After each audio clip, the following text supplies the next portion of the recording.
예, 시간에 30분 남겨졌는데도 많이들 오셔서 예, 너무 좋네요. 예, 사무처장 강기전입니다.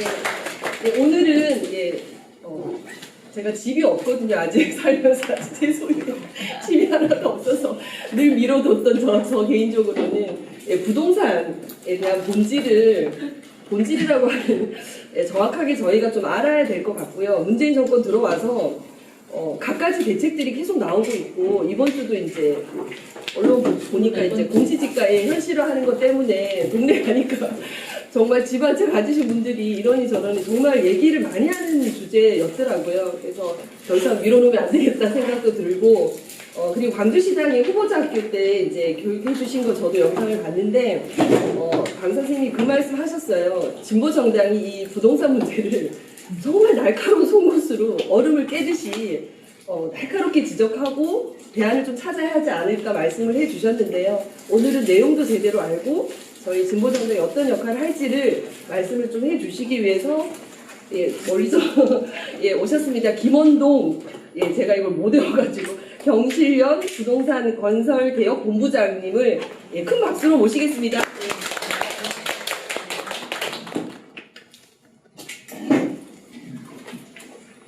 어디 갔어? 저는 지금 나이는 이제 한 65이고요. 그만하세요. 최강이에요. 한 20대 중반에서부터 40대 중반까지는 건설회사에 있었습니다. 건설회사에서 일을 했고 그 다음에 이제 40대 중반에 창업을 했습니다. 창업을 해서 그 안철수씨 옆에 사무실에 창업을 해가지고 벤처 기업을 했는데 한 2, 3년 동안 굉장히 좀 잘 나갔는데 사업을 하려고 보니까 우리 사회에서는 접대를 잘해야 되는데 밥도 잘 사주고 듣기 좋은 얘기도 하고 술도 잘 먹고 이래야 되는데 제가 술도 잘 못 먹고 접대를 못 합니다. 그래서 이제 접대를 하지 않고 할 수 있는 사업이 뭘까 하고 생각해서 시작한 게 이제 인터넷 기업이었는데 인터넷 기업들은 굳이 남한테 가서 뭐 접대할 필요가 없을 거라고 생각을 했었어요. 어쩌다가 이제 제가 저거 해서 이거 도저히 사업가로는 내가 안 맞는 것 같다 해가지고 회사를 이렇게 나눠서 젊은 친구들한테 넘겨주고 박원순 씨가 대표를 했던 그 로펌에서 이 젊은 운동권 출신 변호사들하고 같이 활동을 좀 하다가 시민운동을 하게 됐습니다.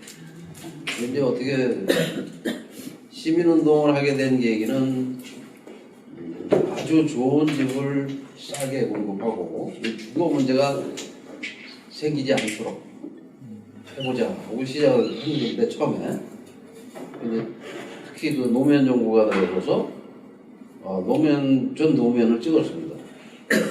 문재인은 안 찍었지만 노무현을 찍으면서 그래도 노무현은 이제 다른 역대 대통령보다 좀 잘하겠지 했는데 아니 처음에 노무현 정부에서 이정우 정책실장을 제가 주말에 가서 좀 도와주고 그 밑에 그 빈부격차 차별시정 비서관이라는 직책을 가지고 있던 그 김규현이라는 비서관 이 두 친구들을 좀 가서 주말마다 가르쳐주고 관료에게 속지 마라. 지금 이 대한민국은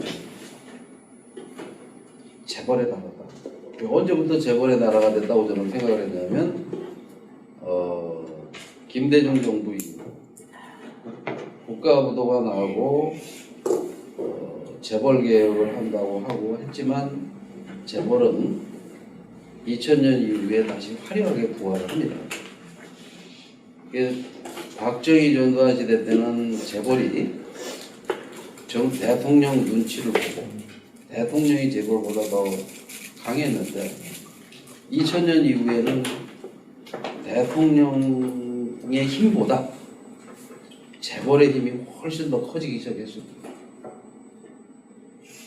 이제 김영삼 정부 같은 경우는 금융실명제, 부동산실명제, 고위공직자 재산공개 이런 개혁 정책을 나름대로 시행을 했는데 김대중 정부부터 지금까지는 대통령이 뭔가 획기적인 개혁 정책을 내놓은 대통령이 한 명도 없습니다. 지난 2000년 이후에 모든 대한민국의 사실상 권력은 며칠 전에 돌아가신 죽은 이건희, 제가 이제 오늘 시작하려고 하는 건 이제 삼성 이건희부터 시작을 합니다. 왜? 대한민국은 지주의 나라고. 그 지주의 나라, 이 삼성의 나라는 어떻게 형성이 되냐면, 국가부도 이후 지주회사 제도, 뭐 재벌개혁 뭐 이런 것들이 되면서 삼성의 에버랜드 자연농원은 1970년대 경부고속도로가 놓이고 영동고속도로가 설계될 때 경부고속도로와 영동고속도로의 그 인터체인지 용인 거기가 알짜 땅입니다. 그 용인은 명당제입니다. 예전부터 살아서도 죽어서도 용인이라고 합니다. 그 용인에다가 한 평에 50원씩 땅 한 평에 50원씩 땅을 샀어요. 그 50원씩 산 땅이 지금 한 500원 갈 겁니다. 저는 거기다 신도시를 줬으면 좋겠어요. 그러면은. 근데 그 50원씩 산 그 땅이 예 주식 50억을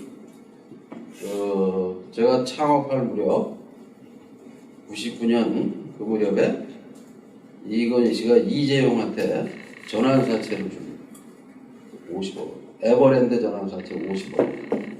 그래서 50억의 에버랜드 전환사채를 가지고 삼성의 계열사들을 인수합병시켜서 최근에 그 삼성물산 인수합병 문제에 기소가 되기도 했지만 거기에 그 대부분의 큰 문제는 에버랜드 땅값 조작, 공시지가 조작이 핵심입니다.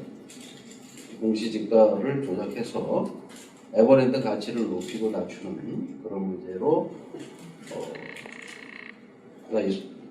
기소가 된 것이고, 또 하나는 어쨌든 그 50억이 지금은 10조가 넘는 어마어마한 돈으로 변한 거예요. 그러니까 이재용은 지난 20년 동안 자기 회사, 자기 아버지 회사, 아버지가 대주주였던 사실은 국민의 회사죠. 그 회사의 고급 정보를 가지고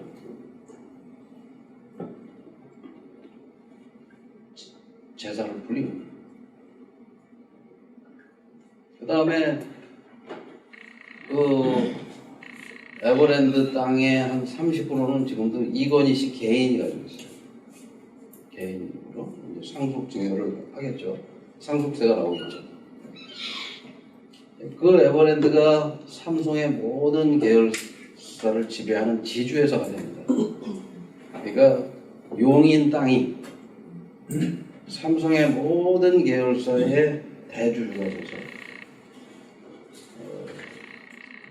삼성을 지배하는 그런 역할입니다. 어쨌든 그러면서 2000년 이후 삼성은 과거 군사정권이나 독재정권 때보다 월등히 빠른 속도로 성장을 합니다. 물론 이제 뭐 반도체다 뭐 이런 걸로 해서 돈을 벌었다고 하지만 토지로 저는 벌었다고. 그래서 우리나라에는 그 삼성이라는 토지를 중심으로 한 재벌, 또 하나의 재벌이 현대. 현대라는 재벌은 정주영 씨가 쌀 장사하다가 현대토건을 만들어서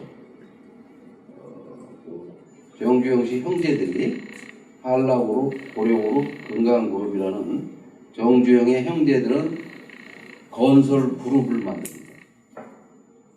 이 건설공사는 대부분 다 국민의 세금을 통해서 만들어집니다. 근데 아파트 공사나 이 토지는 세금이 한 푼도 들어가지 않습니다. 토지의 용도만 바꾸면, 논밭을 택지로만 바꾸면 10배, 논밭을 상업용지로 바꾸면 100배가 됩니다. 그 자체에서 개발이 나오기 때문에 그 돈으로, 그러니까 신도시를 만든다든지 공공택지를 만든다든지 울산도 마찬가지로 하면 시민의 세금이 한 푼도 들어갈 필요가 없어요. 택지 가서 강제 수용해다가 용도만 바꿔놓으면 그냥 땅값이 그대로 올라가니까. 그래서 하는 재벌은 그 개발 이익을 노린 토지 투기, 또 한 재벌은 국민의 세금으로 하는 토건공사, 이걸로 양두 재벌이 컸죠. 그래서 뭐 울산의 자동차 공장, 뭐 조선소 뭐 이런 것들을 다 할 수 있었던 거죠. 그 재벌의 나라의 우두머리였던 박정희는 지금 우리나라에서 제일 부동산값, 아파트값이 높은 강남 신도시를 만듭니다. 강남 신도시. 70년대. 70년대 강남 신도시는 300년 앞을 보고 설계를 한 계획된 도시입니다. 우리나라에서는 가장 잘 만들어진 신도시입니다. 멀리 보고. 그래서 이 영동대로, 뭐 도산대로 이런 그 강남을 그 4대 도로는 도로 넓이가 70년대 건설할 때부터 20차선 가까이.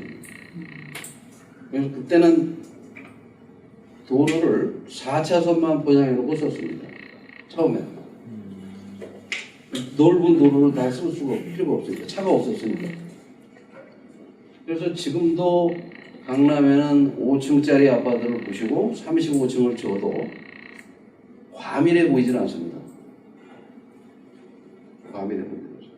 그리고 강남의 높은 건물에 올라가서 보시면 강남에는 녹지가 많고 아파트가 20%, 빌라가 10%, 그 다음에 뭐 단독주택 이런 식으로 그렇게 아파트를 많이 짓질 않았습니다.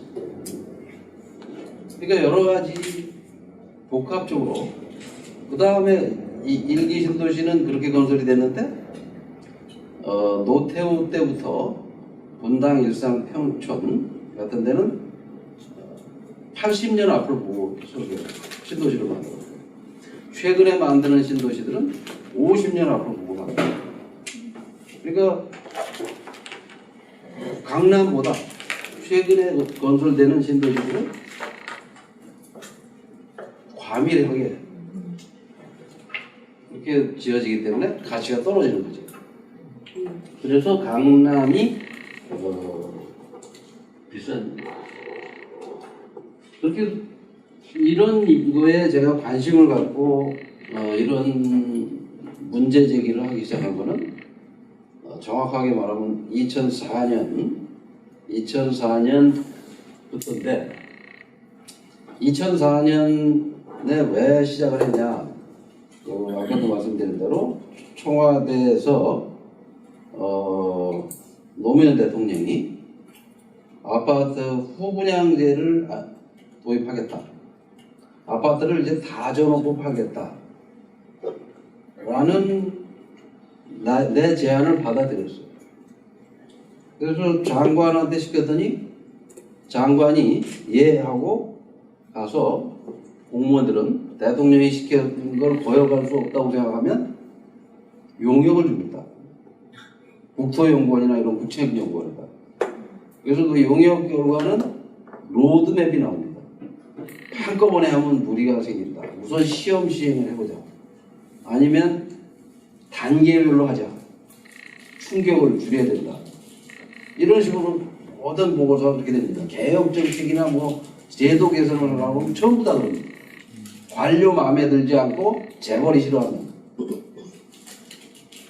전부 다 그렇지. 비단 이 부동산 정책뿐 아니라 다른 정책도 그럴 겁니다. 그래서 그러면 우리 사회는 뭐냐? 박정희 시대가 이 군사 독재가 끝난 이후에는 관료들이 재벌 편이 됐어. 재벌 편을 들어주면, 재벌을 위해서 열심히 특혜를 주면, 재벌에게만 특혜를 주면 자기 개인이 우선 풍요로워지고 자기 선배들이 좋아하고 그 다음에 자기가 재벌에게 특혜를 주다가 부패로 걸려 들어가도 재벌이 평생을 보장해. 그건 누구 말을 듣겠습니까? 관료들은, 특히 고위 관료들은 재벌 말만 듣습니다. 그럼 재벌 총수가 우리나라에서 이렇게 재벌 체계가 오래가는 거는 재벌 총수는 간단합니다. 고위 관료나 정치인 친구들, 그 걔들이 나온 대학 나온 애들만 고용하면 그러면 다 해결됩니다. 가서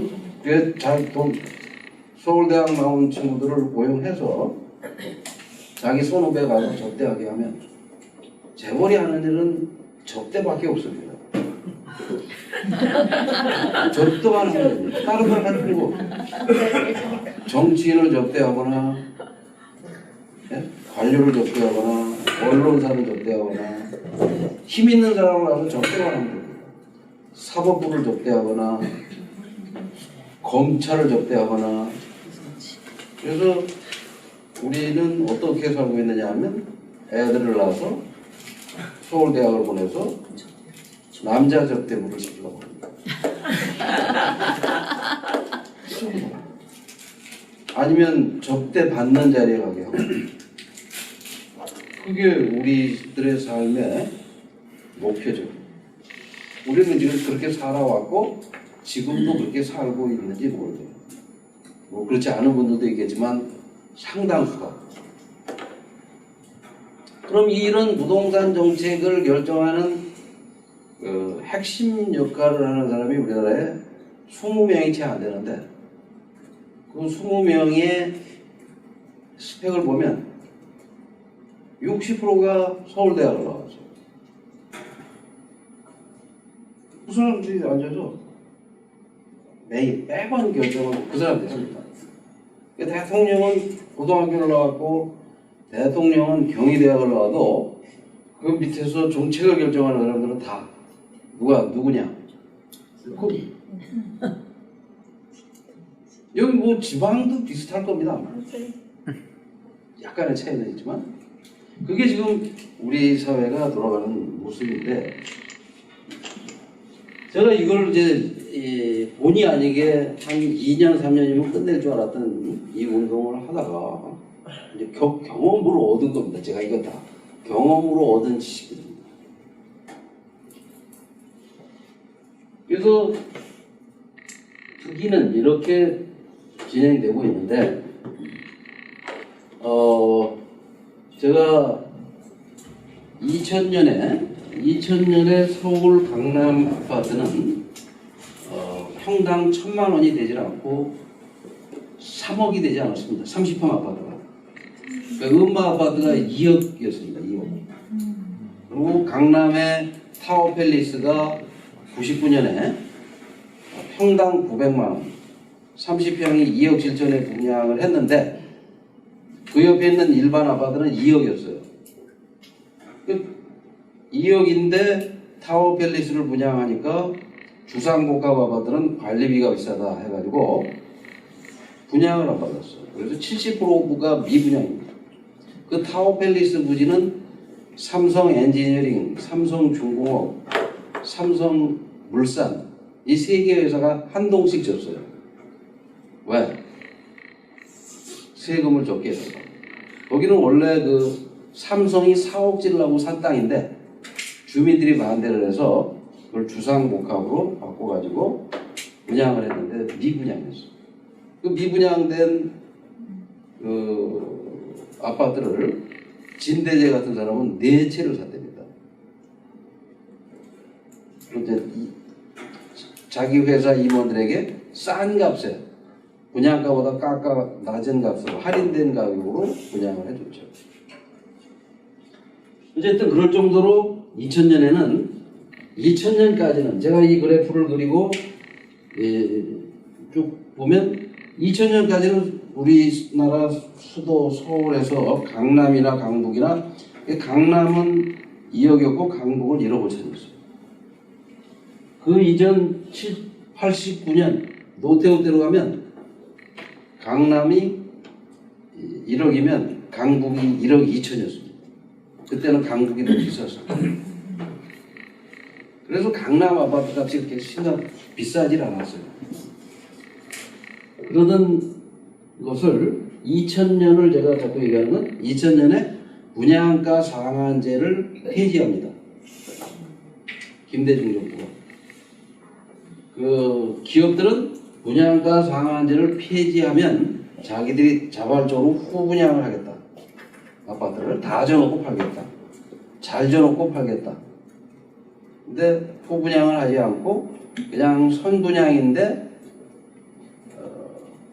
분양가 상한제를 없애버려요. 근데 여기서 중요한 거는 이 어느 나라에도 아파트를 짓지 않은 걸 팔 수 있게 하는 나라가 없어요. 그건 우리나라만 해요. 그것이 오랫동안 77년 박정희 시대 때부터 쭉 이어올 수 있었던 거는 박정희, 전두환, 노태우, 김영삼은 철저하게 정부가 바가지 씌우는 걸 막았어요. 건설업자가 일반 소비자에게 분양가를 함부로 결정을 못하게 정부가 아주 철저하게 통제했어요. 그래서 정말 2000년 이전의 아파트 분양가는 건설회사한테는 전 5% 이상 이익이 남질 않아서 건설회사들이 아파트 짓는 걸 그렇게 선호하지 않았습니다.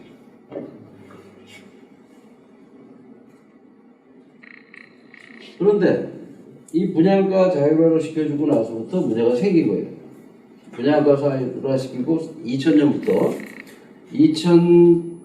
2002년 노무현이 당선되던 해 이때부터 집값이 뜁니다. 월드컵 4강 신화를 달성하고 할 때부터 서울의 아파트 값을 지금 예를 든 겁니다. 뭐 지방도 비슷할지는 모르지만 좀 많이 다르죠.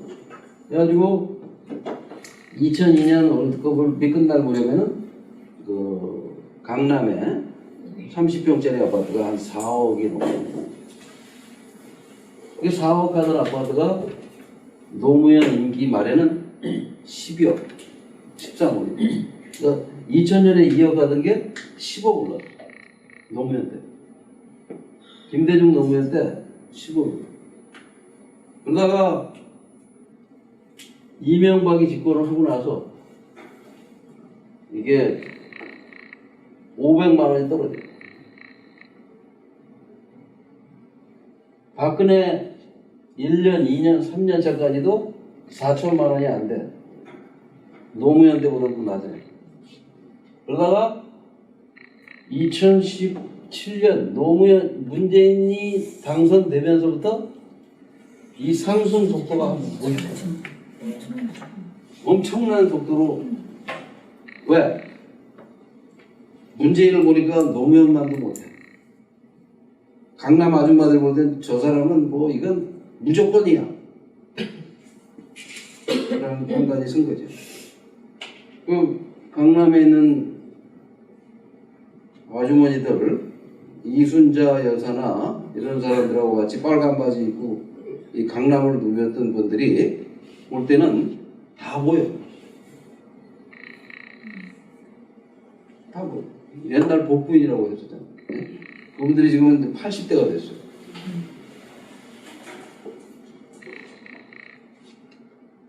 그래서 이 심각한 문제는 이 발생은 분양가 상한제를 폐지하면서부터 발생을 합니다. 그래서 2000년에 2억 하던 음마 아파트가 2000년에 2억 하던 음마 아파트가 노무현 끝날 때는 14억이 되고 14억이 그 다음에 2015년 16년에 12억까지 떨어졌다가 이때 분양가 상한제를 폐지한 사람이 누구냐 하면 더불어민주당의 박기춘 야당 상임위원장과 그 다음에 여당 원내대표 등이 야합을 해가지고 이 부동산 3법을 해서 분양가 상한제라는 걸 국토부 장관이 결정할 수 있게 지정한 것만 이렇게 바꿔놨어요. 지금도 마찬가지거든요. 그러니까 분양가 상한제를 법으로 정해서 할 때는 집값이 오르지는 않습니다. 근데 분양가 상한제를 장관한테 주거나 폐지시켜버리면 이렇게 집값이 뛰는 거예요. 그러다가 이 문재인 대통령 당선된 이후에 이 아파트가 지금 22억 갑니다. 그러니까 노무현 정부에서 10억, 문재인 정부에서 10억이고 2억짜리 아파트. 그 이낙연 총리가 이 문재인 정부에서 이낙연 총리도 99년에 반포에 2억 주고 아파트를 샀는데 반포에 2억 주고 산 아파트가 그리고 2000년에 국회의원이 돼요.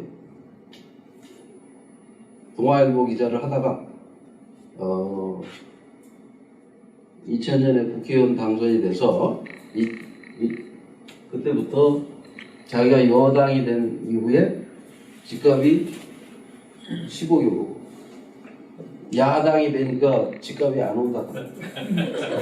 자기가 총리가 되니까 또 9억이 올랐어. 그러니까 자기 짓을 집값만 올리려고 하는 거예요.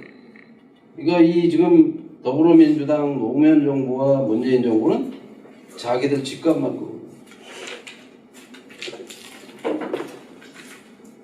과거 뭐 학생 운동하고 해서 돈을 못 본 걸 볼충하려고 하는지 이 사람들은 집권만 하면 땅값 집값을 폭등시켜서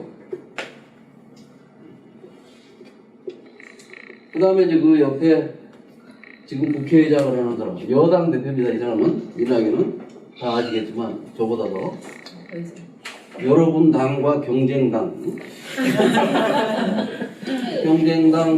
대표는 20억을 벌었는데 이쪽 당 대표는 아직 뭐 별로 큰 돈을 못 보신 것 같아요. 박병석 경쟁당을 출신 국회의장은 2000년에 중앙일보를 그만두고 국회의원이 돼서 이 사람도 이 반포 주공 1단지 8억이었던 아파트가 30억 됐다가 여당 되니까 야당 때 했다가 지금은 58억이 돼서 이 사람은 50억을 벌었죠.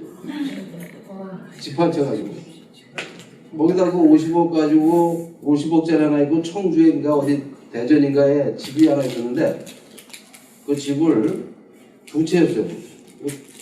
이번 21대 국회 당선되기 직전까지 두 채인 거를 봤는데 당선되자마자 한 채가 없어졌어요. 이제 우리가 지난 7월 1일 날 더불어민주당 앞에 가서 두 채 이상 가진 사람 지들이 지난 총선 때 다 매각한다고 공약을 해서 공약 지켰냐 하고 갔더니 서약한 자료 내놔라 갔더니 안 주더라고. 그리고 그날 박병석 국회의장이 해명을 해서 나는 왜 한 채밖에 없는데 두 채라고 하냐. 그 중간에 한 채를 아들한테 증여를 해버렸어. 또 피해가서 그런 사람이 지금 대한민국 국회의원입니다. 여러분들은 여기에 끼질 못하죠. 그런데 중요한 거는 대통령은 작년 11월 19일 날 임기 30개월이 되던 날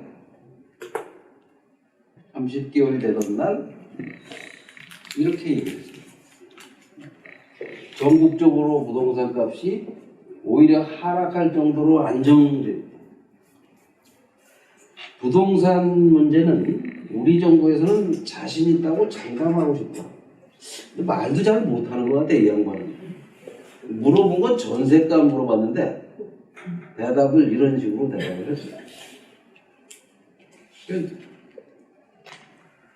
이 얘기를 가만히 종합해보면 나는 바보야. 나는 아는 게 없어. 왜 나한테 물어? 이렇게 대답하는 것 같아. 내 느낌은. 신문도 안 보나? 친구도 없나? 그 와이프든 뭐 가족들이 얘기도 안 해주나? 그러자. 왜? 이 정부 들어와서 특징은 뭐냐면 그 대도시에 대기업에 다니는 또는 공무원들이나 이런 직장 생활을 하는 사람들은 모이기만 하면 점심을 먹을 때도 쟤는 어디다 집 사서 얼마 벌었대. 쟤는 어디다 아파트 샀는데 얼마 벌었대. 분양받아서 얼마 벌었대. 점심, 저녁, 회식, 장례식, 결혼식 가는 곳마다 그런 얘기를 들어가지고 우라병이 걸려 있는데 배가 아파서 화가 나서 내가 지금 뭘 하고 있는 거야? 나도 돈을 빌릴 수 있는 사람은 돈을 빌려서 이걸 해야 돼 말아야 돼 하고 고민을 계속하고 있었고 돈을 빌릴 여력이 없는 사람들은 그냥 우라통만 치민 상태예요. 정말 심각한 상태였어요. 그런데 대통령은 저런 얘기를 하고 그래서 제가 사실 이렇게 적극적으로 언론에 나서고 기고하고 인터뷰하고 TV나 이런 데 출연하는 이유는 문재인 너는 바보야. 그것도 몰라? 제가 그 형과 2007년에 노무현 정부가 끝나고 책을 하나 썼습니다. 문제는 부동산이야 이 바보들아. 그래서 그 책을 쓰고 대통령이 된 이명박은 내 책을 봐서인지 안 봐도 알아서인지 집값을 잡았어요. 근데 이 문재인은 책을 안 읽은 것 같아요. 엉뚱한 책만 보는 것 같아요. 치솟고 있는데 지금도. 그래서 이건 뭐냐면 아까 하고 요약해서 보면 2000년에 강남 아파트가 3억, 이 전세값은 1억 4천이었어요. 이게 집값이 이렇게 뛰면 전세값은 같은 속도로 뛰지 않습니다. 2년 이상, 2, 3년, 4년 두고 서서히 오르기 시작해요. 계속 올라. 집값이 떨어져도 이게 너무 갭이 크니까 올라요. 그러니까 집이 2억일 때는 1억에 빌려주지만 전세를 놓지만 그 2억짜리 집이 20억이 되면 20억 똑같은 집이에요. 똑같은 집인데 그냥 가만히 살고 있는데 18억을 벌었어. 1년에 1억씩을 번 거예요. 노무현과 문재인 찍었는지 안 찍은 사람만. 강남 아주머니들은 태극기 들고 광화문 가는데 집값은 계속 오르고 있어요.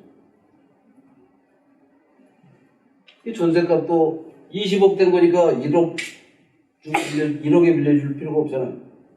7억이 계속 올라. 그래서 집값이 올라가면 전세값이 올라가고 전세값이 올라가면 월세가 올라가고 다 올라가는 거예요. 그래서 이 문재인 대통령께서 저보다 2살 많으니까 계속 형이 그런 꼴인데 바보예요.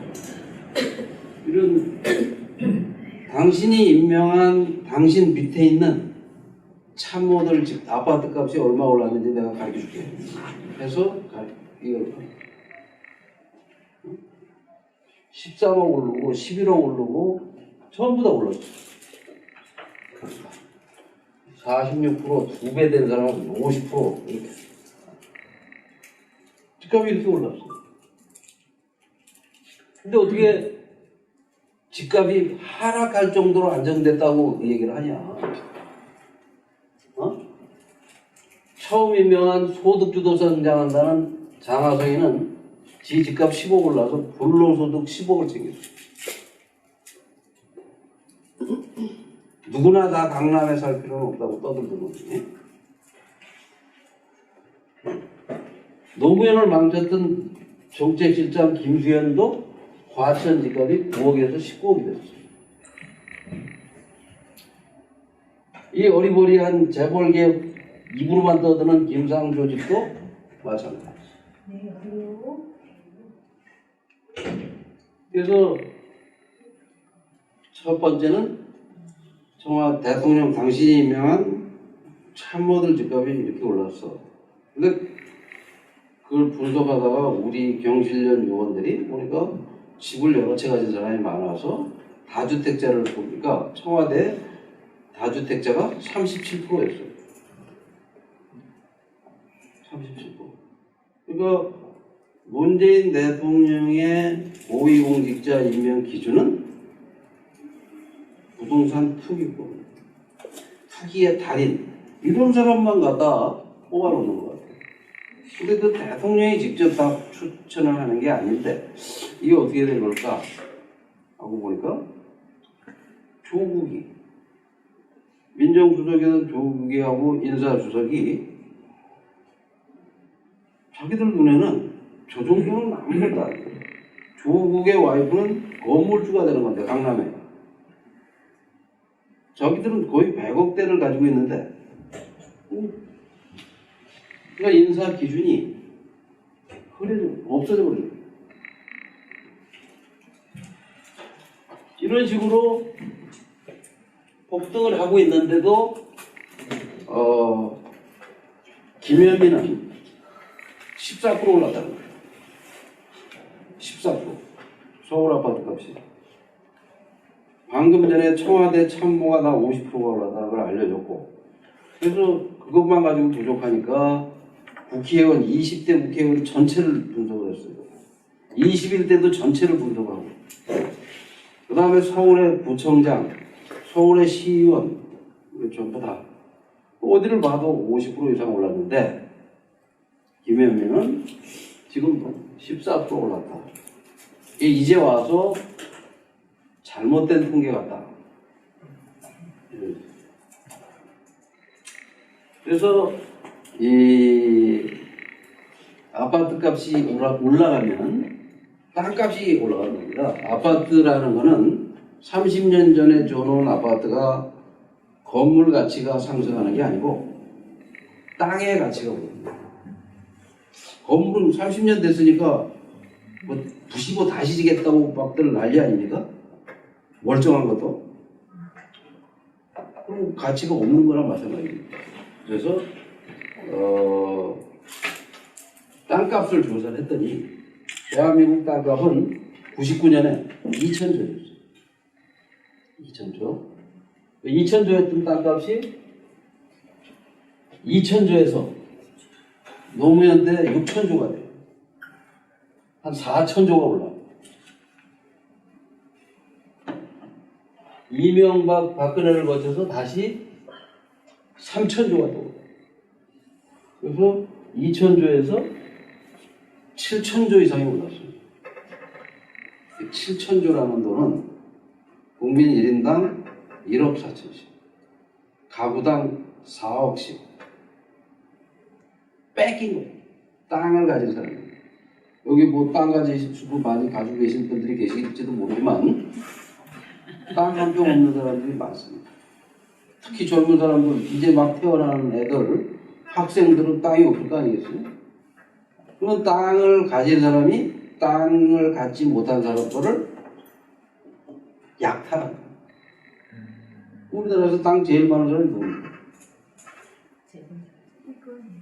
며칠 전에 죽은 이건 삼성. 삼성 같은 데는 용인, 수원, 화성, 동탄, 평택, 온양, 아산까지 쭉 알짜 땅을 가졌어. 아까 용인만 내가 에버랜드 얘기했지만 쭉 좋은 땅은 다 가졌어. 그래서 땅값이 뛰면 결국 삼성, 땅 재벌 삼성이 좋죠.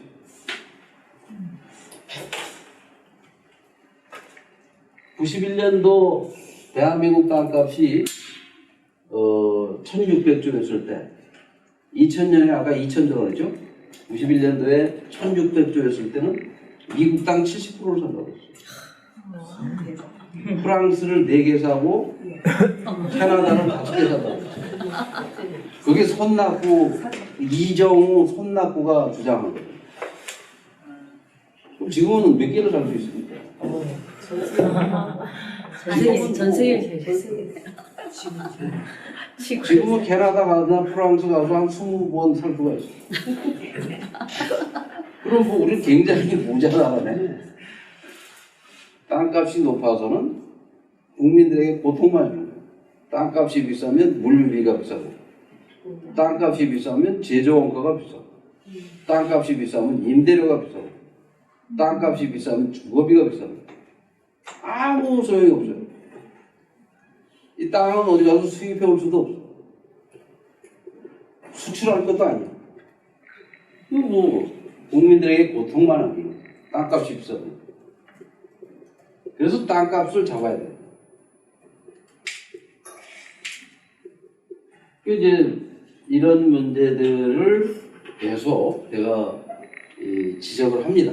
문제 제기를 하고, 얼마 전에도 이런 발표를 했고, 그래서 땅값이 오르면, 아까 강남 아파트 값이 2억일 때 강남의 아파트용 땅값이 1,500만 원이었어요, 평당. 그 아파트는 30평이지만 30평 아파트의 토지는 용적률이 300%면 10평이고, 용적률이 200%면 15평이고, 용적률이 100%면 30평입니다. 그래서 용적률에 따라서 가치가 달라지죠. 그럼 보통 200% 정도 돼요. 30평 아파트가. 그러니까 이 30평이면 15평. 그 당시에 15평에 평당 1,500만 원 정도 하던 게 노무현 끝날 때 9천만 원. 지금은 1억 5천만 원. 다음 주에 이제 제가 이 강남북의 땅값이 얼마가 오르고, 아파트 값이 얼마가 오르고, 정권별로 해서 발표를 또 할 거예요. 이거 아까도 제가 말씀드린 대로 대한민국은 이 부동산 값은 왜 이렇게 올라갈까? 이 부동산 관련 법이 재벌이 만듭니다. 그 법을 만들어서 이 변경련은 50층이고 국회의사당은 한 10층도 안 되잖아요. 그 전경련에서 이렇게 내려다 보면 길 건너에서 50층에서. 그리고 의사당 안에 가면 재벌 세작들이 있어요.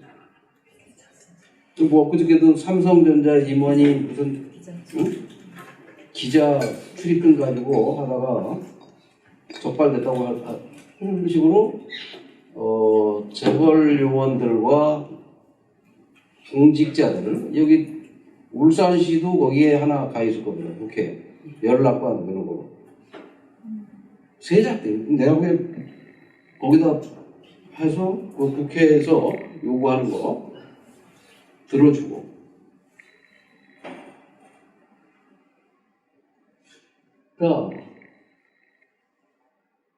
이 진보당이나 이 서민을 위한 법을 만드는 사람이 누구예요? 제가 못 만들어. 그죠? 대부분 다 재벌이 만들어. 재벌은 열심히 법을 만들고 그 법을 쉽게 만들고 설명하고 뒤에다 뭐 외국 사례도 조사에다 붙이고 해가지고 국회의원 친구한테 이제 2004년 노무현 정부에서는 그랬던 것 같아요. 화염병 던지고 이 짱돌 던지다가 취직도 제대로 못하고 백수 생활을 한 10여 년 하던 사람이 그냥 얼떨결에 국회의원이 됐어요. 국회의원. 그러니까 이 쳐다도 안 보던 친구들이 찾아와서 인당 30만 원짜리 점심 밥 사주고 300만 원짜리 술 사주고 집에 가보니까 한 박스 돈이 들어있고 이런 걸 자꾸 받으면 자기는 원래 그런 대접을 받아야 됐었던 사람이라고 생각을 한 거예요. 계속 받으면 다 좋아해. 예? 불과 그거 되기 전까지만 해도 다 싫어했는데 누가 같이 밥 먹자고 그래도 싫어했어요. 밥값 내줘야 되니까. 이랬던 사람이 갑자기 달라지고.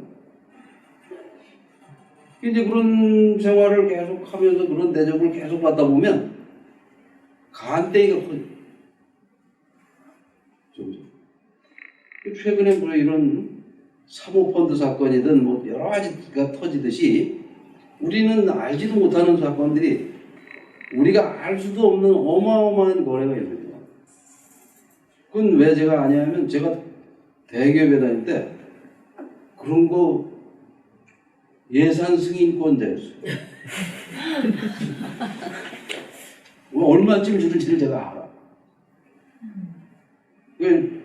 과거에 골프장 하나를 지려면 50억을 줬어요. 10,000원짜리로 50억 하려고 그러면 트럭으로 안 줘. 이게 이제 노무현 정부에서는 그런 불편함을 덜기 위해서 5만 원짜리 원래는 10만 원짜리를 만들었어요. 불편함을 좀 줄이려고. 이런 식으로 우리 사회는 돌아갑니다. 이게 어떻게 돌아가냐? 재벌이 재벌 연구소, 우리나라에서 머리 좋은 사람들, 해외에서 유학하다 좋은 사람들, 삼성 연구소, 뭐 전경련 연구소, LG 연구소 뭐 이런 데다 끌어다 앉혀. 그리고 뭘 하느냐? 이해찬이 노무현 때 총리를 할 때는 총리실에 부속실로 규제개혁 기획단이라는 걸 만들어가지고 전경련 요원 17명하고 각 부처에서 한 명씩 해서 17명하고 35명이 앉아서 재벌이 싫어하는 거를 다 골라라. 법에서 다 골라라. 그리고 어떻게 해줬으면 좋겠는지 안을 만들어라. 4년 동안 이해찬은 그걸 하던 사람이에요. 이해찬. 여러분들은 그때 뭘 하셨는지 내가 모르겠는데 그 사람들은 그걸 하고 있었어요. 그래서 완전 재벌의 나라가 됩니다. 그러니까 재벌이 걸림돌이다 하면 다. 이명박도 무슨 재벌 규제 완화한다고 전봇대 뽑자. 뭐 박근혜도 뭘 뽑자. 가시를 뽑자. 재벌을 위해서라면 뭐든지 다. 자, 언론. 이 조중동. 지금 조중동을 위해서는 조중동 개혁을 하려면 가장 먼저 해야 될 일이 후분양. 아파트를 가져놓고 팔면 3년 동안 조중동 광고가 줄어요. 광고가 없어져요. 조중동 광고의 30-40%가 아파트나 이런 부동산 분양 광고. 그러면 언론 개혁을 할 생각이 진짜 있으면 아파트를 다 져놓고 팔아. 그럼 짓는 동안 3년 기간 동안 광고가 하나도 없을 거 아닙니까? 3년간 그 김종인 비대위원장이 석 달 전에 내 마음에 드는 후분양제를 한번 얘기를 했어요. 한 달 전에 또 만날 일이 있어서 가서 만났는데 그 후분양 언제 하냐? 후분양 얘기 나온 데 있습니까? 아예 언급도 안 해. 그런 얘기하면 해야 될까 봐. 재벌이 싫어하는 건 아예 사회 이슈가 되질 않아요.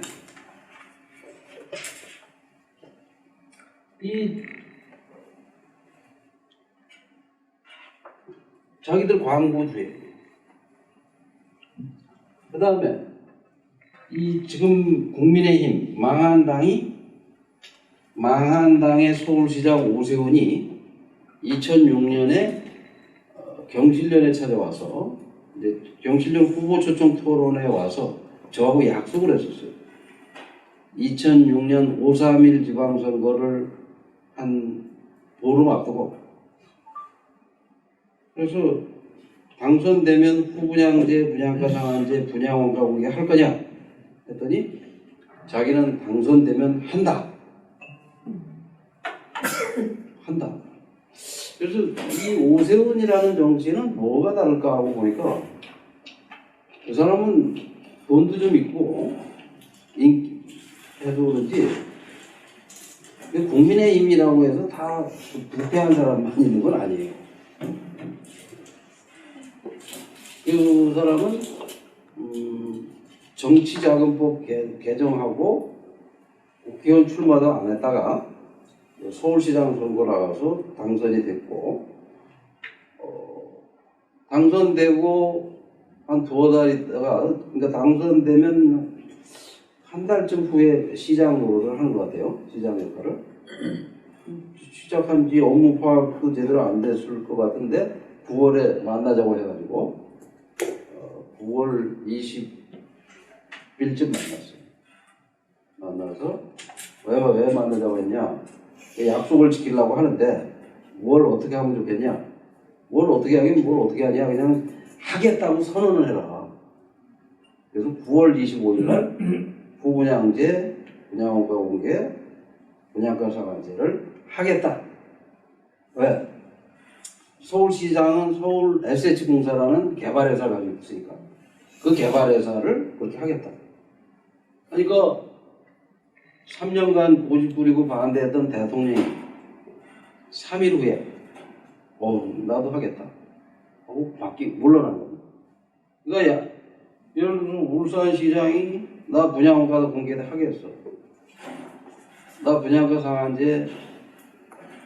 상한제를 하든 안 하든 내가 봐서 분양가가 높으면 나 이거 승인 못 하겠어. 알려시키면 돼. 울산시가 승인하지 않으면 아파트 분양을 하려면 울산시에 한 10가지 승인을 받아야 돼. 10번쯤. 최종 승인권자가 울산 시민을 위해서 나 이거 승인 못 하겠어 하고 거부권을 얼마든지 행사하고 했습니다. 천안시장이 그렇게 했어요. 얼마든지 했습니다. 왜? 그거 하라고 뽑아줬어요. 그런 것들을 해야 됩니다. 근데 이 땅값, 집값을 띄우는 문재인의 이 참모나 문재인 본인은 그냥 성장률 높아지고 그러니까 실력 없는 정당, 실력 없는 정치인은 이게 제일 좋은 방법이에요. 집값, 땅값 올라가든 말든 경기 부양을 하고 아까도 말씀드린 대로 세금 한 푼 안 들이고 이것저것 봉사판을 만들어. 막 돌아가요, 돈이. 그리고 집값이 막 오르고 이러면 거래가 막 이루어져가지고 돈이 이 사람 주머니에서 저 사람한테 5억 가고 이 사람 주머니에서 또 저 사람한테 몇 억 가고 돈이 막 돌아다녀. 그죠? 뭉칫돈들이 막 돌아다니고. 그래서 경기 부양이나 뭔가 막 움직여. 이사도 자주 다니고 인테리어도 막 고치기도 막 하고 경기 부양은 하는데 가장 좋은 거. 서민들이나 나중에 어떻게 되든 5년 임기의 대통령한테는 이것보다 좋은 게 없어요. 그래서 지금 하는 게 뭐예요? 문재인 대통령. 한국판 뉴딜, 녹색 뉴딜. 이명박이 하던 녹색 뉴딜을 그린 뉴딜. 이름만 바꾼 거예요. 그게 다 뭘 하냐? 재벌한테 기술 개발비를 주고 또 토건 공사판을 만들고 이게 뉴딜이에요. 문재인은 시작할 때부터 1년에 10조씩 5년 동안 50조를 쏟아부어서 투기꾼들이 보유한 집을 고쳐주겠다 하는 공약을 했어요. 그게 도시재생률이에요. 그 공약 때문에 문재인 살던 동네 그 홍은동 주변에 제일 먼저 집값이 오르기 시작했어요. 당선된 다음 날부터. 그러면 그 강남의 보수 아주머니들이 가서 사주고 2억 가지고 가면 갭 투자를 해서 4채씩 5채씩 사.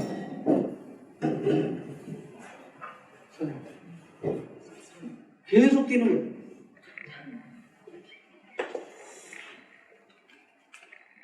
그 다음에 이제 땅값, 집값이 이렇게 보통 시민들까지 가담해서 부동산 값이 폭등하면 재벌은 가만히 있습니다. 가만히 있는데 에버랜드나 이런 삼성이 가진 땅값은 계속 올라가. 그리고 재벌이 가진 땅은 대부분 다 잠실 사거리, 명동 내거리 이런 데 있어. 그죠? 역하고 바로 옆에. 그건 보통 사람 집이 오르는 30% 오르면 거기는 50% 2배 이렇게 올라요. 재벌이 법인이 40년 동안 70년대부터 2007년까지 사들인 땅이 8억 평이었는데 최근 10년간 18억 평으로 늘었어. 10억 평이 늘었어. 거의 2배가 이상 늘었어. 서울이 2억 평인데 2억 평. 서울 5개를 사들여요. 왜? 경기도 같은 데 가면 지금 그 경기도의 기초자치단체장들이 산업단지라는 상단을 만들어가지고 재벌 계열사들한테 원가에 팔아요. 원가에. 그러니까 경쟁적으로 대통령부터 시작해가지고 단체장들이 재벌에게 갖다 상납하는 거야, 토지를. 이게 지금 대한민국이고. 그래서 재벌들이 가진 땅값이 장부에 적혀있는 땅값만, 장부에 적혀있는 땅값을 우리가 쭉 조사를 했어요. 그랬더니 12조 원에서 김대중 정부 이전까지만 해도 12조에서 70조로 한 6배가. 그러니까 이런 자료들이 이 장부가인데 이 장부에 적혀 있는 값은 에버랜드 같으면 50원으로 적혀 있어요. 50원에 샀어요. 그 다음에 공시지가는 지금 10몇만 원이에요. 그래서 나는 10몇만 원 공시지가로 에버랜드를 강제 수용해서 경기도에서 토지 수용권이 있으니까 그런 데다가 아파트 그리고 경기도 같은 데 가면 재벌이 가진 골프장이 우리나라에 500개가 있는데 240개가 경기도에 있어요. 경기도에 골프장에다가 골프장 수용해서 아파트 지으면 되는데 골프장을 수용하는 게 아니라 맨 농지만 수용해요. 농사 짓는 땅. 이건 여기 저 울산 같은 데도 재벌들 시원찮은 재벌들이 있으면 토지 가지고 있는 거 수용에다가 거기다 자꾸 뭐 엉뚱한 데다가 다 할 필요 없이. 그러니까 재벌들은 세금으로 재벌 땅 옆에 지하철 놔주고 도로 놔주고 고속도로 놓고 온갖 편의시설을 만들어줘서 재벌 땅의 가치를 높이는 거예요. 그게 이제 이 문재인 정부 들어와서 한 일이 뭐냐? 한전, 한국전력을 나주로 보내고 공기업을 지방으로 내려보내고 그 공기업 이전 부지는 과밀을 해소한다 하려면 공원을 만들면 됩니다. 그래야 과밀이 해소되는데 그 공기업 이전 부지를 재벌한테 팔았어. 그 재벌이 30층밖에 짓지 못하는 땅을 문재인이 105층을 허가해요. 그게 삼성동 한전이지. 그 다음에 서울시장은 그 앞에다가 3조 원 들여서 지하도시를 만들어요. 문재인은 한 40조를 투자해서 동서남북 고속 역사를 삼성역에다가 광역철도를 삼성역은 대규모 광역철도망을 만들고 그 다음에 현대가 싫어할까봐 야구장은 시끄러우니까 저 멀리 보내고 야구장 자리에다가 호텔을 짓고 이런 발표를 막 해요. 그래서 공기업 이전 부지 서울 수도권에 문재인은 300조 원을 투자합니다. 그래서 땅값 집값이 뛰는데 아니 300조를 서울 수도권에다 투자하면 서울 수도권 땅값이 어떻게 돼요? 더 올라가죠. 그러니까 청와대하고 국회를 세종시로 옮겨서 수도를 세종시로 옮긴다. 그러니까 공기업이나 정치인이 쓰는 시설은 다 보내고 그 자리에는 국회의사당이 만약에 딴 데로 옮기면 그 땅은 누가 사겠어요? 현대나 삼성이 사지. 개인이 누가 그 넓은 땅 살 수 있어? 못 사요. 그 현대 삼성은 또 그 땅 사가지고 뭘 해요? 50층을 짓겠지. 근데 이렇게 지금 돌아가고 있는데 진보정당이나 뭐 노동자를 대변하거나 약자를 대변한다는 정당들은 뭐가 일어날지도 모르고 있어. 무슨 일이 지금 일어나고 있는지도 모르겠어. 이 땅값이 뛰면 그냥 가만히 앉아서 자고 나면서 어디가 얼마 올랐다 하는 거는 그 사람한테 뺏긴 거예요. 뭐 땀 한 방울 안 흘리고 그 사람들은 응? 89년 노태우 때도 토지공개념과 이 재벌이 가진 토지 실태를 다 드러냈어요. 그래서 재벌이 가진 토지 현황을 전부 다 정권이 신문을 통해서 언론을 통해서 또는 관보를 통해서 다 알려줘요. 어느 재벌이 땅을 어디에 얼마큼 가지고 있어요. 그리고 그때는 이 땅값 집값을 폭등시키는 몸통은 재벌이다.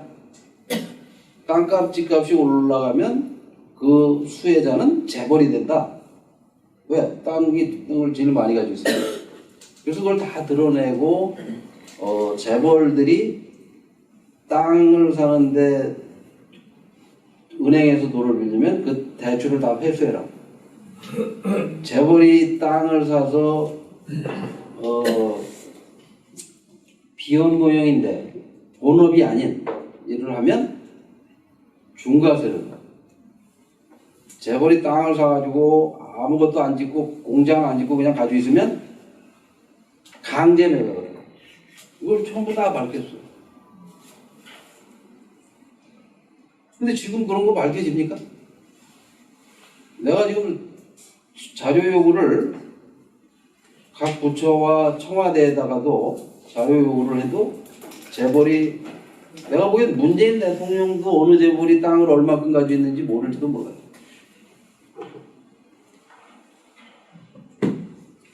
그러니까 지금 우리는 주식을 가지고 있어도 삼성전자나 삼성생명 주식을 가지고 있지만 삼성전자나 삼성생명이 가진 토지가 얼마큼인지를 몰라. 삼성생명이 주식 가치가 100만 원이 넘어요. 주가가. 그 이유가 뭐냐? 삼성생명은 보험료 받아가지고 99년 땅값이 쌀 때 테헤란로에다 땅을 쫙 샀어. 거기 나온 빌딩 부지 이런 걸 다 샀어. 그때부터 지금까지 20년 동안 거기는 50배가 올랐어. 땅값이.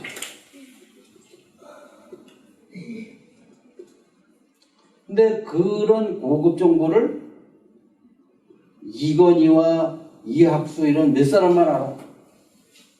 일반 주주는 몰라. 삼성생명이 어디에 땅을, 알짜 땅을 얼마에 사서 얼마가 지금 돼서 얼마나 이익을 보는지, 얼마나 가치가 높아졌는지 아무도 몰라. 그러니까 주주라는 거는 그 회사의 주인인데 그 회사 주인들이 그 회사가 어떤 상태인지도 몰라. 그러고 투자를 해.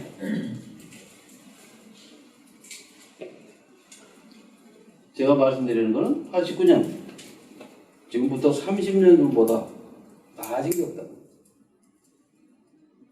나아진 게. 오히려 더 나빠졌다는 거죠.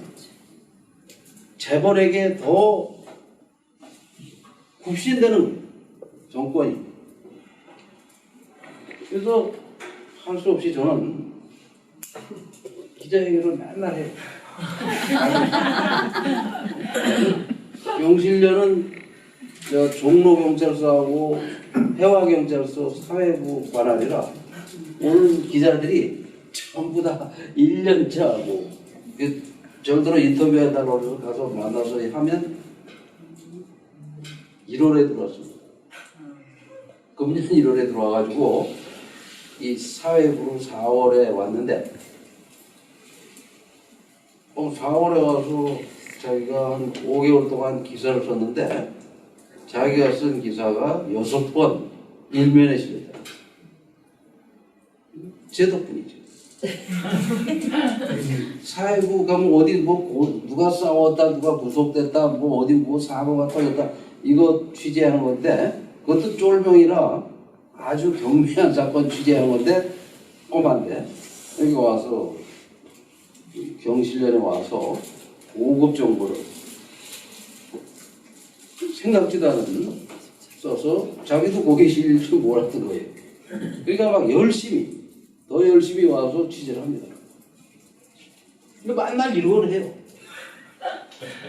근데 이제 자동차 재벌 현대가 강남구 삼성동에 10조 5천억 주고 땅을 샀습니다. 그 땅을 2014년에 사서 지금 6년째 됐어. 그 노태우 때 같으면 지금 그건 비어무용 땅이에요. 강제 매각을 해야 될 땅이에요. 그게 자동차 공장을 질 땅도 아니야. 그렇죠? 근데 진보당은 그런 문제 제기를 안 해. 왜 자동차 회사가 자동차도 생산용도 아닌 땅을 10조 5천억 주고 사가지고 거기 뭐 하려고 샀냐? 거기다 105층 로비해가지고 5년 동안 로비해서 롯데는 15년간 로비해서 이명박 때 123층 허가를 받아냈어요. 잠실에. 근데 이 현대는 불과 5년 만에 허가를 받아냈어요. 그러니까 현대가 롯데보다 로비를 뛰어난 거예요. 근데 롯데는 그거 허가 받고 그냥 온 신문에 온 정치인한테 두드려 맞았어. 그죠? 롯데도 맞고 이명박도. 특혜 받았다고, 그지? 아, 근데 이 현대는 조용해. 그지? 말도 안 해. 허가 받았는지 안 받았는지도 몰라. 하고 지금 허가 받았어요. 제가 그 문제 제기를 하란 말이에요. 그 30층 지어들 땅에, 그 다음에 공기업 이전시켜서 과밀 해소한다는 땅에 왜 재벌이 가서 105층짜리 빌딩을 줘가지고 지금부터 할 일이 뭡니까? 105층짜리 빌딩 지어서 부동산 임대업자가 되는 거예요. 아니, 자동차 회사가 무슨 부동산 임대업이 주업이 돼? 예? 자동차도 잘 안 팔리고 앞으로 한 5년, 10년 후에는 부동산 임대업이라 해먹자. 어? 업종 전환해서. 그리고 여기 울산에 있는 공장도 다 문 닫을 수도 있잖아요. 이거는 문제죠. 그런 일을 하고 있는 거예요. 이제 껌 장사하던 롯데는 도대체 돈을 얼마나 벌었나? 어? 껌 팔아서 버는 게 얼마인가? 껌 팔아서는 별로 버기 없어. 신격호 씨도 지금 죽은 지 한 6개월 가까이 됐는데 아직 상속세를 냈는지 안 냈는지 얼마 냈는지 파는 데가 없어. 진보당은 관심도 없을 거야 아마. 좀 멀어가지고. 진보당 서울시당이나 중앙당에서 파라고 그래요. 어? 롯데가 저 상속세를 얼마나 제대로 냈는지. 이재명이 지금 이건희 씨도 죽은 지 얼마 안 됐으니까 상속세 낼 준비를 해야 되는데 지금 뭐 공식적으로 가진 재산이 18조라는데 내가 보기에는 에버랜드 땅하고 다 하면 더 많을 겁니다. 훨씬 더 많을. 그래서 명동 내거리에 있는 롯데호텔, 롯데백화점, 잠실 사거리에 있는 제일롯데, 제일롯데월드 이 4개 땅을 합쳐보니까 그 땅을 사들인 게 1,800억이었어요. 1,800억에 그 4개 필지를 사서 그 4개 필지가 지금 시세가 얼마인가 하고 보니까 27조 4천억. 2천억에 산 땅이 얼마 보고 27조 2천억 보고.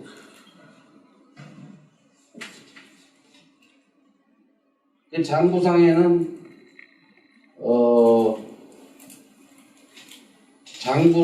1,800억이 적혀 있어야 돼. 근데 저거를 슬그머니 끌어올렸어요. 근데 이 땅이 공시지가로는 11조 원이에요. 저 땅값이 150배 오르는 동안에 노동자 임금은 5배 올랐어요. 그러니까 노동자 임금이 5배 오르는 동안에 재벌들은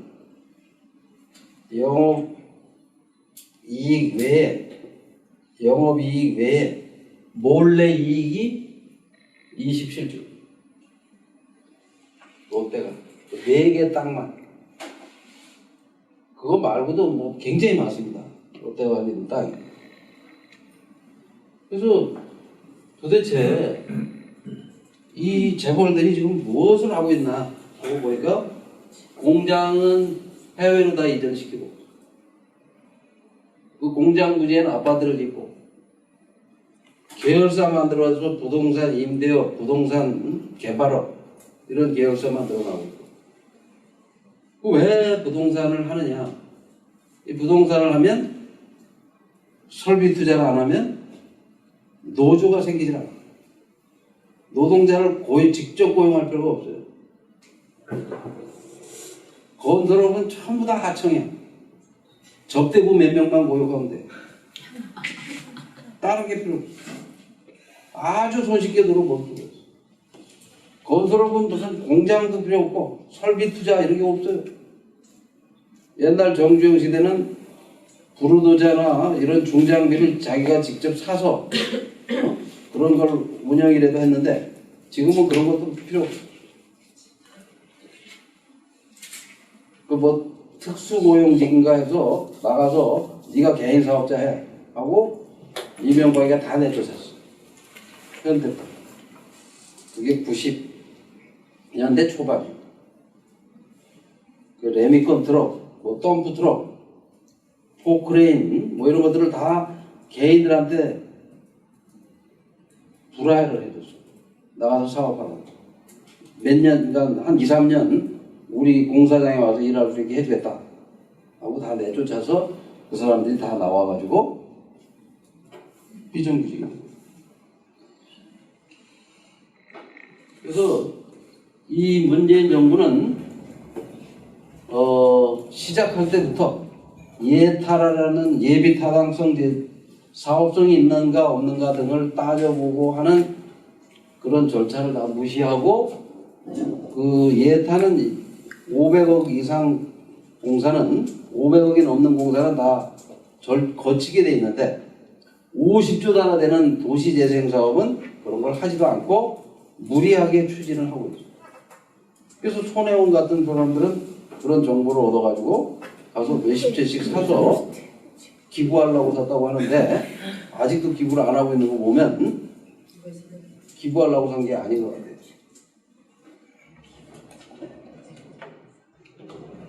그래서 도시재생 뉴딜, 그 다음에 서울 청계천이나 이런 을지로 가면 전부 재개발, 도심 재개발을 한다고 해서 초고층 건물이 지금 들어서고 있습니다. 박원순은 처음 서울시장이 돼서 가락시형 아파트, 그 가락 농수산물 시장 바로 옆에 전두환 때 81년에 15평짜리 아파트를 1,500만 원에 분양해 준 건데 그 1,500만 원짜리를 부시고 다시 져서 그 아파트 값이 지금 30평 같으면 한 20억 같아요. 그냥 치솟는 거예요.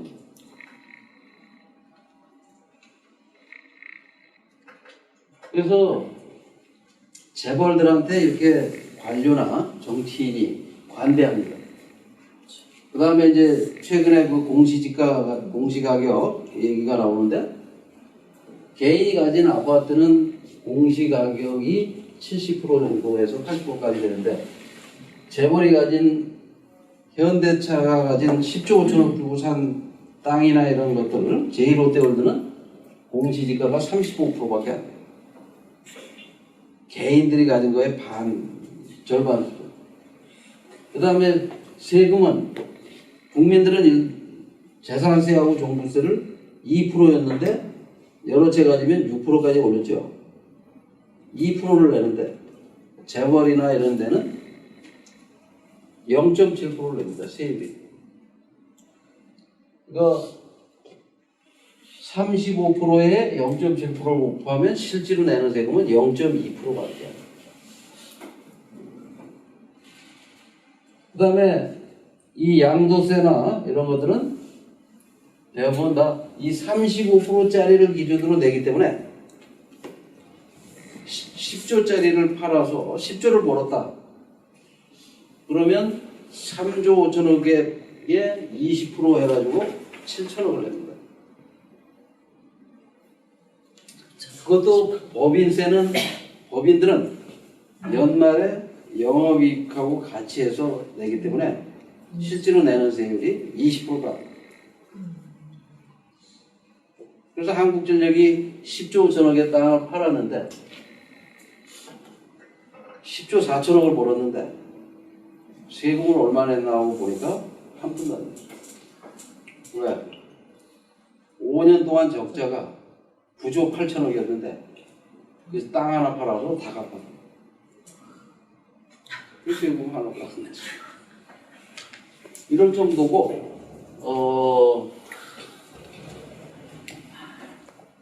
아파트가 예를 들어서 10억짜리면 이 공시가격은 한 7억, 공시지가는 땅값은 30억. 그래서 땅값을 이렇게 낮춰놓는 이유는 땅을 많이 가진 재벌에게 세부담을 줄여주려고. 우리 공무원들이 재벌들이나 이런 사람들한테 세금 몇백억씩 세금 덜 내게 해주면 뭐 고맙다고 뭐 뭔가 답례를 좀 받겠죠. 근데 뭐 개인들한테 세금 몇만 원 낮춰줘야 있습니까? 없죠. 이거 공무원은 재벌을 위해서. 대통령 말도 필요 없어. 안 들어. 재벌 말만 들어. 그래서 이 재벌들이 노무현 정부가 도입한 종부세 제도가 도입된 이후에 덜 내게 노무현이 만들어준 세금이 70조 원. 1년에 5조, 6조의 세금을 깎아주고 있어, 재벌도. 근데 여러분들은 그런 걸 모르. 관심도 없어. 그죠? 맞죠? 뭔 소리인지 잘 몰라. 이제 서울역 앞에 가면 1조 원짜리 대우 빌딩, 대우 빌딩 하시면 아는 분이 있고, 장그래 빌딩, 서울 스퀘어, 그게 1조 원에 팔렸어요. 근데 공시가격, 공시지가가 40%밖에 안 돼요. 그래서 그거에 대한 세금을 제대로 얻으면 그런 빌딩들은 세입 0.26%, 아파트는 0.6%, 단독주택은 0.7% 이렇게 세금이 다 달라져요. 그래서 세금이나 공시지가, 공시가격을 조작해서 재벌을 이루고 신도시를 만들어서 상업용지, 업무용지, 병원용지, 백화점용지를 재벌한테 줘서 재벌을 이루고 하고, 예? 그 신도시 만들어서 거기에 백화점이나 무슨 업무용 빌딩이나 이런 거를 공공에 다 지어서 일반 서민들에게 와서 100년씩 와서 임대를 싸게 내고 공공상가, 공공백화점 지면 돼요, 안 돼요? 예? 할 수 있고. 근데 그런 것들을 하자고 하는 사람도 없어. 그냥 백화점은 무조건 다 재벌이 해야 되고, 병원도 다 재벌이 해야 되고, 다 재벌이 해야 되는 거라고 생각을 해요. 그죠? 우리는 그냥 스스로 재벌의 지배하는 그런 나라에 살고 싶어. 그러면 아파트가 1년에, 우리나라의 주택이 1년에 50만 채가 열리는데 그 중에 30만 개가 아파트예요. 그 30만 채의 아파트 중에 절반이 재벌이에요. 그 재벌이 그걸 짓기도 전에 팔아먹어. 그러니까 재벌이 진짜 돈 버는 건 반도체가 아니라 아파트. 3억짜리 아파트를 지금 7억, 10억에 팔아먹어.